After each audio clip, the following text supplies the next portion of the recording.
Edmond, Paul George had the ball in his hand and his eyes on the rim.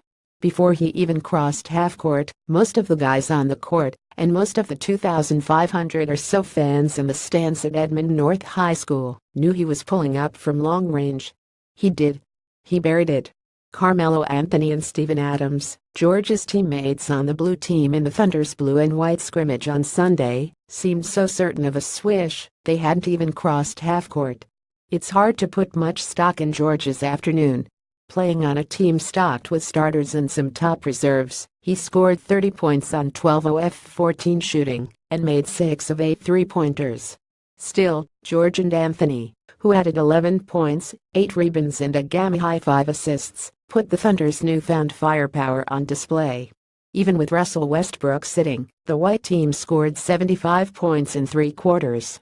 The biggest thing was the way George shot, but I also thought those guys really moved the ball very well, Thunder coach Billy Donovan said. They extra passed it, they skipped it, they generated really good shots for each other. That was really encouraging. Obviously Carmelo and Paul are elite scorers when they get looks. They got looks on Sunday, in part because their blue-clad opponents had only one player. Forward Jerami Grant was likely to be in the Thunder's rotation this season. But there also was some crisp ball movement, some quick shifting of the ball from one side of the court to the other. When Anthony drew defenders, he looked to skip passes to George. When George spotted Steven Adams, who had 13 points and 6 rebounds, on a roll to the rim, he dropped a dime. George and Anthony have a very high basketball IQ, Donovan said. Both guys understand the game.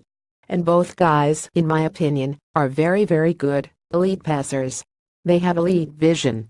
George added 3 assists for the white team, which scored 66 points in the first half, then coasted during a third quarter that featured a running clock. The scrimmage capped an afternoon that began to salute the contract extension Russell Westbrook signed last Friday. He was the man of the hour at Thunderfest with Russ, taking the stage to thank a crowd of about 4,500 fans.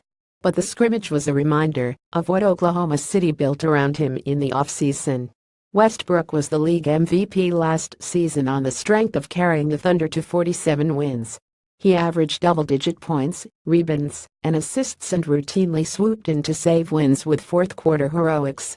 Even as he rested, the blue and white scrimmage was a reminder that he has all-star assistants now from George and Anthony, players capable of generating buckets for themselves and teammates in ways only Westbrook could a year ago. In one Sunday sequence, Anthony pulled down a defensive rebound and waved his teammates off, bringing the ball up court himself.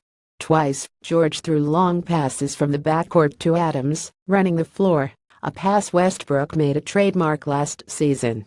This season, Donovan said, there will be times when the Thunder encourages Westbrook to sprint ahead and let George or Anthony hit him with outlet passes. Westbrook, George and Anthony give OKC 3 handlers in transition, which is a great thing, Donovan said. Fitting its elite pieces together is a work in progress for the Thunder, and though it's off to a good start, Donovan is betting on bumps in the road.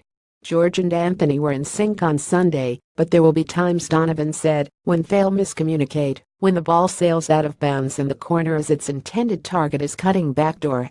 That's gonna happen, Donovan said. But I think the way they're trying to play, and what they're trying to do offensively in terms of making the game easy for each other, that was really good to see.